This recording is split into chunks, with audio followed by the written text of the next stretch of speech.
Hello folks, and welcome to once again the calculator corner, where I demonstrate a bit of an interesting acquisition I made recently.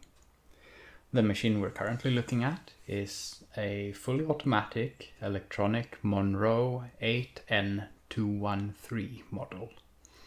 It's manufactured by Monro, as is so clearly and prominently displayed on the top of the machine. It features input of a 10-column keyboard for a 21-digit accumulator, an 11-digit counter register, unusually enough, whereas the machine will actually only perform up to the 10th and then carry over to the 11th. It has 10 digits of a multiply register and a special counter register that does not feature a carry function. So it does essentially what you would expect from a machine like this. You have adding, so I can add 25, and it will automatically clear the keyboard so long as this button here, might be difficult to see, but it is the NR key, stands for non-repeating. I can switch it up to repeating, and the keyboard will not clear either on addition or subtraction. We have the setup here, so I can just add a couple of things and you'll see it working quite nicely. The machine itself is cleared using the set of red. I've been told it's also coral keys. It says upper, lower, which causes the carriage to do a convenient little wiggle as it disengages from the main rotor of the machine and performs the clearing. But as always, the addition and subtraction are perhaps the most straightforward operations. There's also down here a keyboard clear button, which is dreadfully obscured by the glare from my light, which is an unfortunate situation of a home studio as this one is. So, if we look at a bit more interesting things, let's say multiplication. Let's do 125 in the keyboard, which, you know, any old keyboard like this, I think I've demonstrated it on the Cellatron, will work by this being the ones digit, tens, hundreds, thousands, 10,000s, 100,000s, and so forth. Or depending on how you use the decimals. But that's an interesting part of this machine, which we will cover later. For now, I will just press the enter multiplier key, and you will see that the amount set in the keyboard will transfer into the multiplier register, and it will be ready for multiplication. So let's multiply it by something simple. Let's say 125 times, say, 35. Now, we have several different options for multiplication. We have this button, neg mult, or negative multiplication, which will treat the multiplication as having a negative operand, which, as you might guess, causes it to subtract the end product from this register here. We have accumulative multiplication, which will add whatever the product is to here, and also whatever the multiplier is to whatever is in these dials. The button we will be using right now, though, is the clear mult button. It will clear these two, then it will multiply the keyboard with this. So, without further ado, let's go. And you'll see it clears the keyboard. And our final result, 35 times 125, is 4,375, which we can then proceed to clear. So all's well and good. But before we proceed on to division, we need to look at a bit of a more interesting feature of the Monro, which is that this machine comes set up for an automatic or a fixed point decimal system. It uses several components of the machine. We have these little rollers down here, which are used to set the decimal indicator on the keyboard. So if I flip that, you'll see it's red, and this is purely for show. The machine doesn't differentiate one way or another. This right here is the transfer slide. It controls automatic transfer of the sum in the accumulator register into the multiplier register.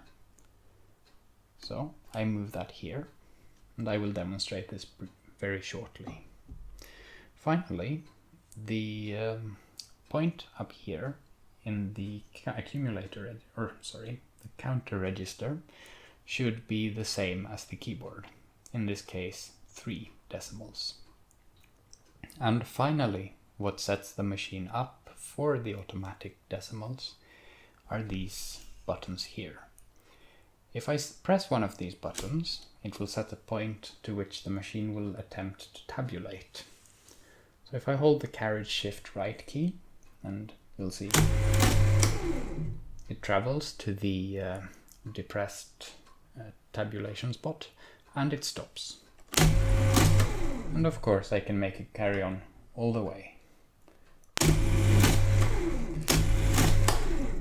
This becomes important during the automatic setup, but for now I will put it on the ones digit that I desire, in this case the 4th digit. So with that in mind, the accumulator decimal point is the equivalent of the sum of the keyboard decimals plus the counter decimals. That is to say, 6 decimals in the accumulator register. On that note, we can now perform chain multiplication. So let's use the number of seconds in a year that I tend to be fairly fond of doing.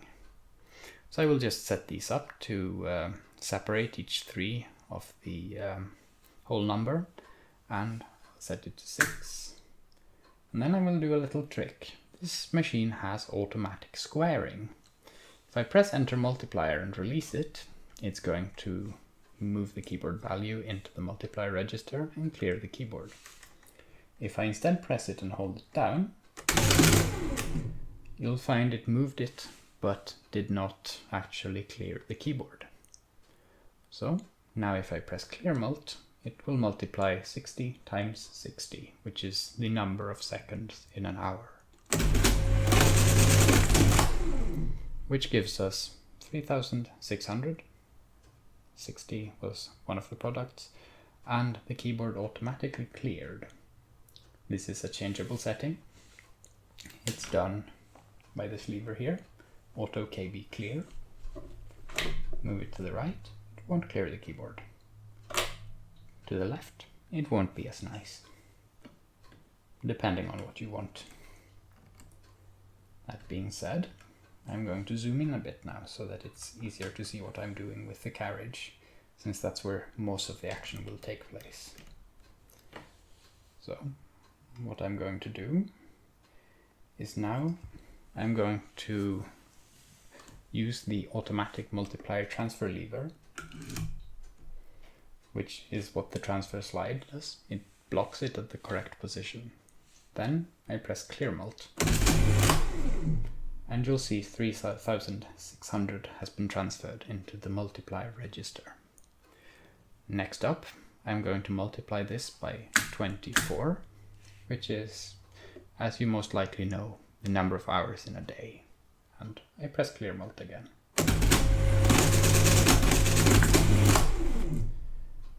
Then we see that the number of seconds in a day is 86,400. Finally, we take this times 365, which will give us our final result. But of course I did that wrong. I should have transferred the result into the multiplier, so let's do that again. 60 times 60 is 3,600, transferred into the register, times 24, and once again transfer into the register, and multiplied by 365.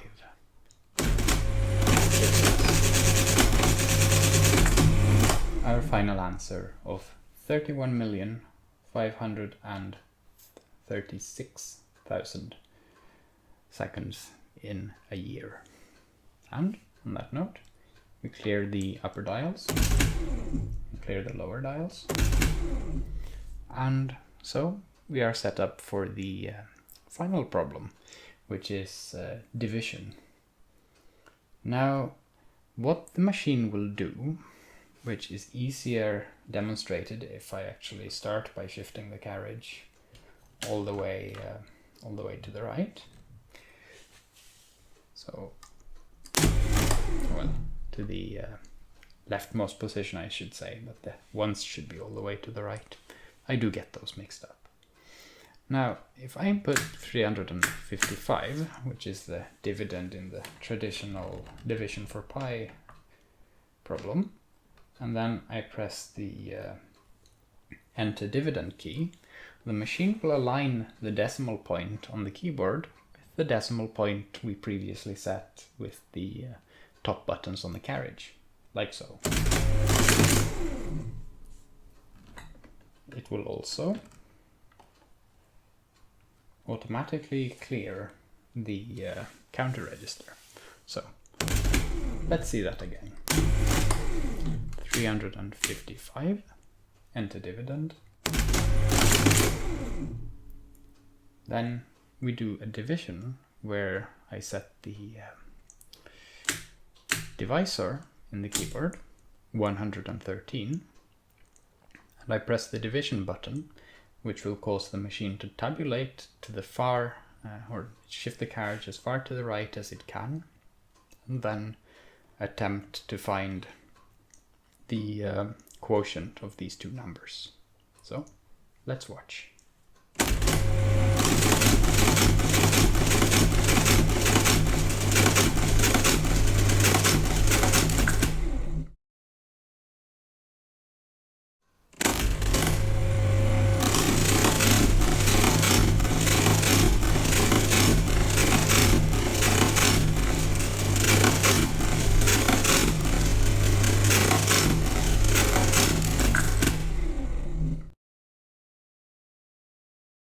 And we have our final quotient at 3 decimals as we previously set up. As you most likely noticed, unlike previous machines, we did not actually need to set up any form of decimals or anything apart from the first setup, which is the chief advantage of the Monro compared to competitors at the time. On that note, I will clear the machine. But a 3 decimal division for pi, it's not particularly exciting, I have to admit. So instead, let's have a look at the full length of the division. So I reset the decimal point on the machine, and pi is one whole number, so 355 in the keyboard, although 355, like so, and then I press enter dividend. Finally 113, and we divide.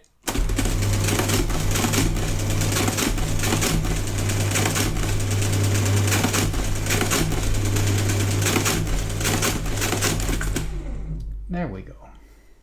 So that is the full division procedure. But I will set it back to 3 decimals because this is the convenient option for us.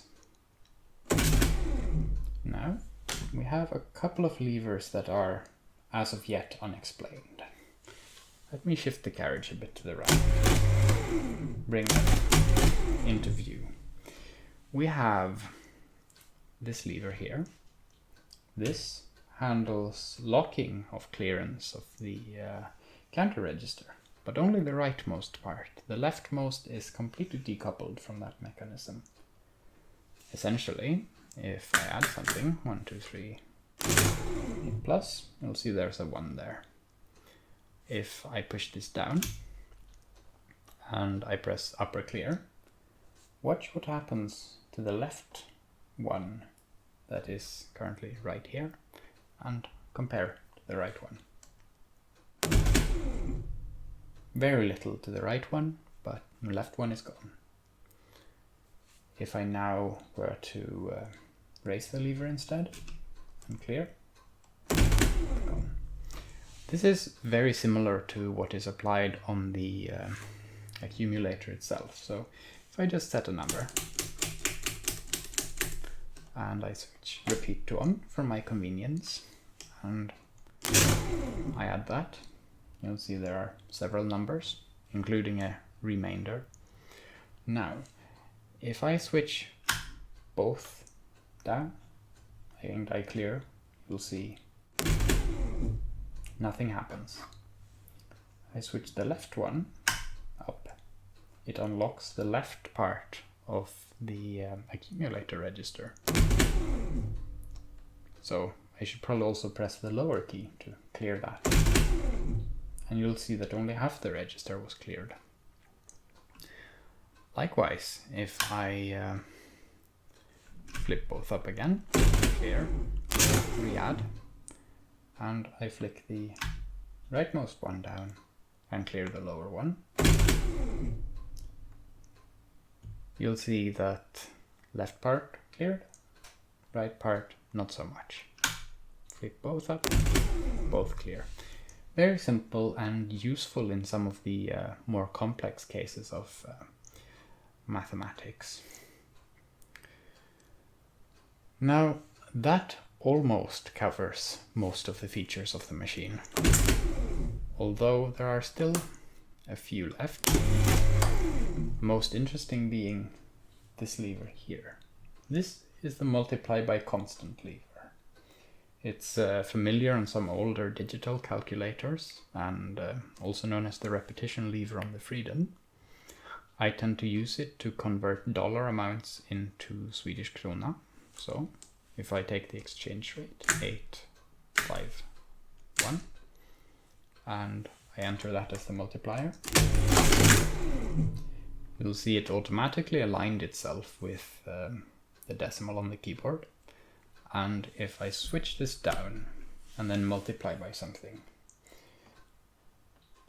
let's say, let's just do a simple conversion. How much is your average AAA game nowadays? I believe they're about $59. So 59 times 8.51. Now, watch what happens with the multiply register with the constant lever down.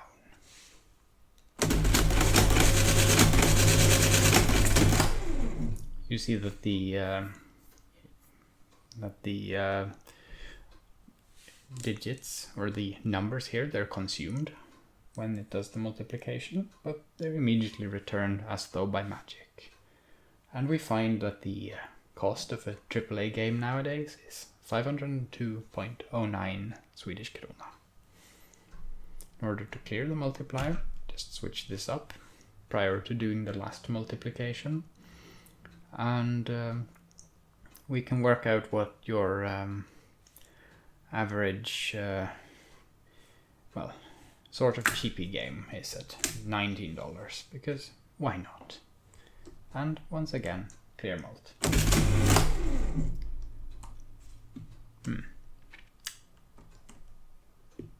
Let's see, that was interesting. I would presume it was shifted a bit, so let's try that again. There we go, 161. Seems like it only wanted to shift the carriage back to the default position, but not actually do much with it. Interesting enough. So, there we have it for that lever as well. Now, there are two further levers down on the machine. We have the counter reverse lever, which essentially switches the rotation direction of the counter, and it's automatically applied in case of multiplication and division. So switch it down and the subtraction counts positive and vice versa. Have the non-entry lever, which when switched up locks this in place and causes any additions or subtractions to not be counted in the counter register. I can do a very quick demonstration showing the division feature automatically using the division or the counter reverse lever. So, and do for pi again, press divide. Watch what happens here now.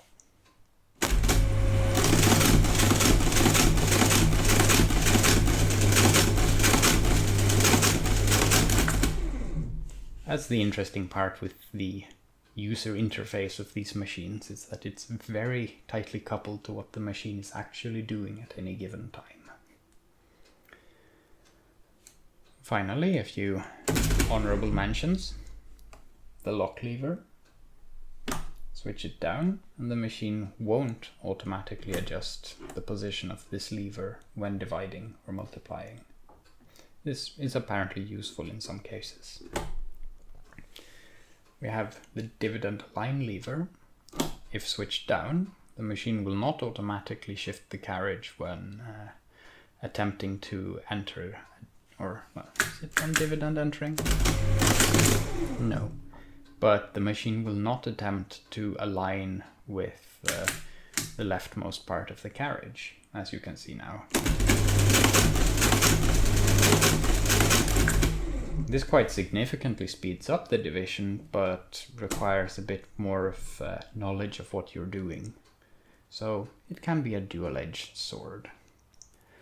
All in all, I would summarize this as being a very, very cool machine and very useful to have with the fixed decimals, because for all the machines that I have, that is always what consumes the most time during any counting task that I have for it, is working out where to put the bloody decimal comma. And this machine conveniently does away with that. And as such, I feel that Monro, they were certainly very, very proud of this machine.